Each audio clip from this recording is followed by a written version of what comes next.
I've been talking today about the fact that immunotherapy needs to be combined to enhance it. And this partially explains, why an awful lot of vaccine trials have failed, that they were singular entities with, quite difficult endpoints. Whereas you really need to combine immunotherapies to get the best out of them. And I was just demonstrating the simplicity. You wouldn't give a vaccine without an adjuvant. Well, in a therapeutic vaccine, we need to give something else to either add to it. In the old days, we added in a cytokine like IL-2, or we put it with a TLR agonist, etc. And that's the first thing. And of course, now everybody else is talking about combining it with a checkpoint, like IPI or a PD-1.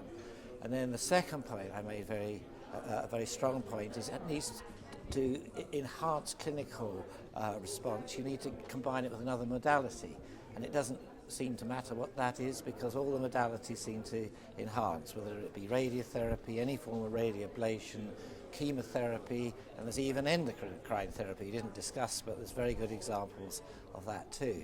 So then to combine all that together, that is really what the minimum required to get the maximum benefit. Then I discussed that there was a real importance to the sequentiality of how you did the combinations. And there's no doubt that some people who've been primed with immunotherapy, then they progress, you hit them with some chemo or radiotherapy, and they have some miraculous responses.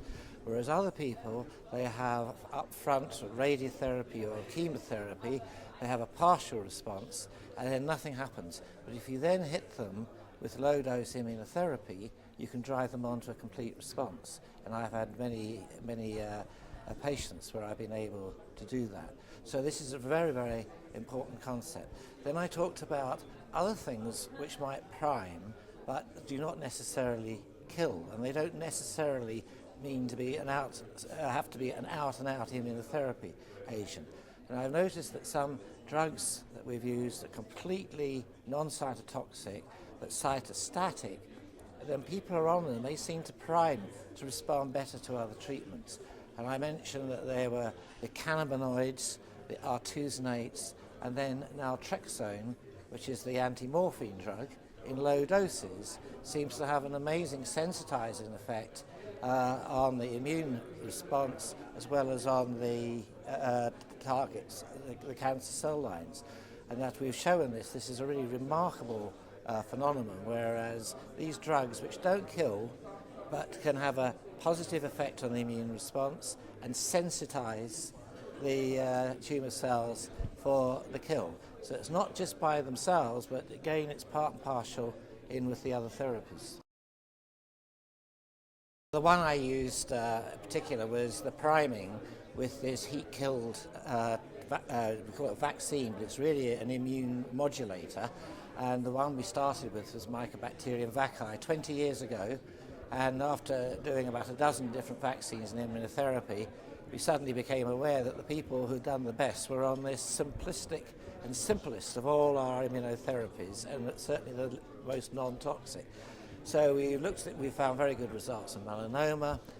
Cut a long story short, the people interested in it dropped it, and we were able to resurrect it in a new form with a small company called Imodulan who resurrected it.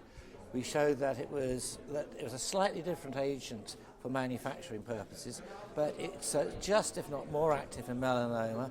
And then we showed in the laboratory that actually there was in patients, on a named patient basis, that there was a real synergy with gemcitabine.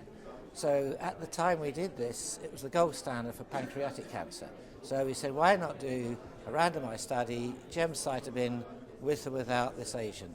And that's what we did, and we've got fantastic survival advantage in those patients with metastatic disease.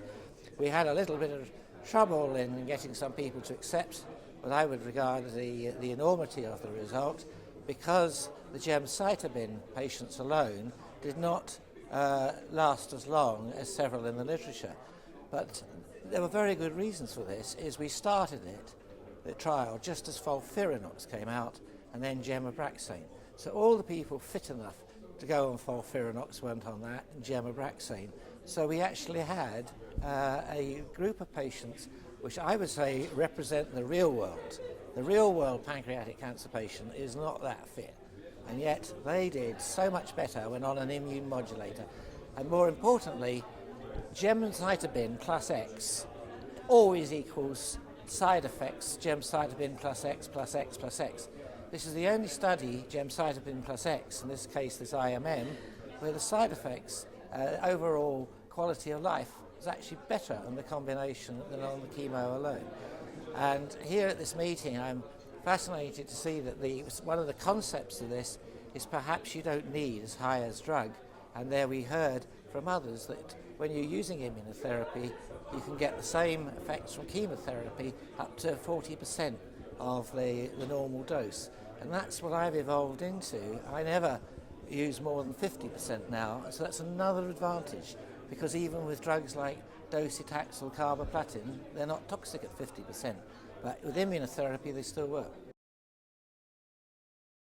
Other things we're working on at the moment are the drugs that are major modifiers that have no significant toxicity that we can use. And what we showed with these drugs is that the way they're most effective is that when we give them and then withdraw them, then the cells that have been exposed to and are no longer exposed to, they're much more susceptible to apoptosis and to other forms of cell kill, immunotherapy, etc. And that's what we're working on at the moment.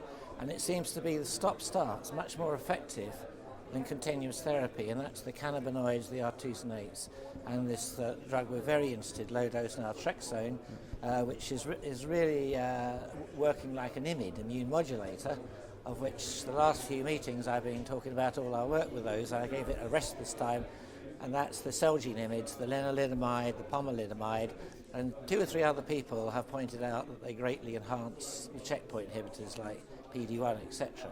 So I gave those a break because Celgene have got those. These are 3 drugs which are not yet being used, but which we hope we will have in the clinic with other treatments in an approved way in the near future.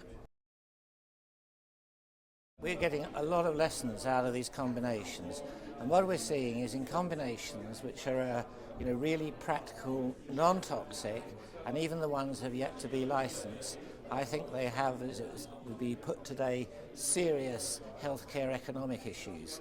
i.e., unlike the checkpoint inhibitors, they're not going to cost $100,000 a time and bankrupt every healthcare system in the world, which is, if you're going to combine 2 checkpoints at $100,000 each, no healthcare system can afford that, let alone the combined toxicities we've been hearing about.